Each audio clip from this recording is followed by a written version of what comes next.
Keisha Wixom here again with Yoginiology. We've had some requests for forearm stands, Pincha Mayurasana. So I'm going to give you a few tips and tricks and maybe different ways to work with the pose. Of course, you can do it up against a wall if you're not quite stable or sturdy in the center of the room, and that's fine. Today I'm using a block. We'll do this two different ways, and then I'll teach you with more of a traditional Shirshasana grip. So with my block, I'm going to take the webbing between my index finger and thumb to the corner of the block. And what I really want to take care of is that the index knuckle doesn't start to get light and lifted. I'm maintaining a firm connection on this L shape of my hand. And also you'll notice where I've put my elbows. They're not too wide. It's just like setting out for a tripod or a Shirshasana headstand. You should be able to grab the outside edges of your elbows at any time. And then put your hands down. So here are some things that I think about when I'm lifting up into forearm stand. Is one, keeping your collarbones really wide so the chest doesn't concave. And also lifting up through your belly so you have a nice compression feel from your belly to your back and your back to your belly. So you're trying to prevent that banana back sway. Then I find that some visualization is helpful here. So as I lift my knees and look forward beyond the block, when I kick up, I'm aiming my toes to that back corner of the room behind me. And I'm just going to try with some little hops. You'll see that I'm bringing my opposite knee into my chest. And maybe catch a little balance. And if you want to extend the legs and find your neutral spine, pressing into your index knuckle, keep your collarbones wide. And come down.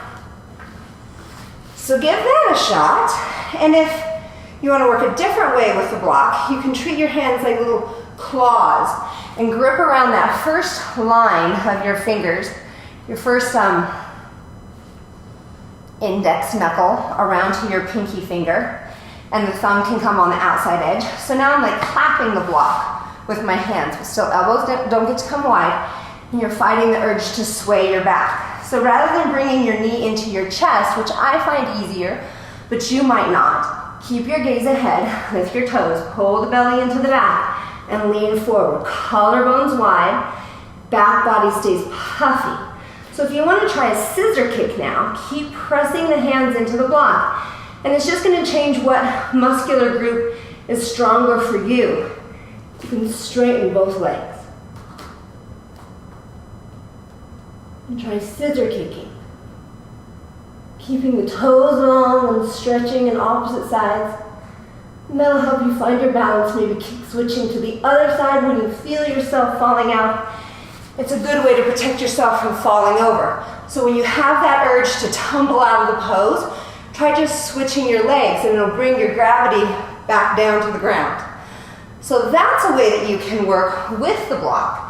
Setting the block aside, perhaps you can take your fingers interlaced and then tuck this pinky finger underneath the bottom so that little guy doesn't get squished. And then rather than breaking your wrists, keep your wrists nice and tight. Again, collarbones wide, caps of your shoulders strong. So setting up again, interlace, tuck the pinky, squeeze the wrists.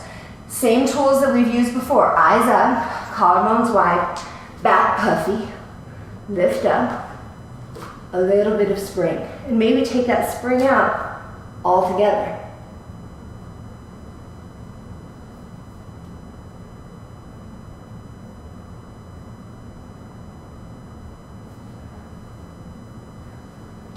Curling back in. That was fun. Go try.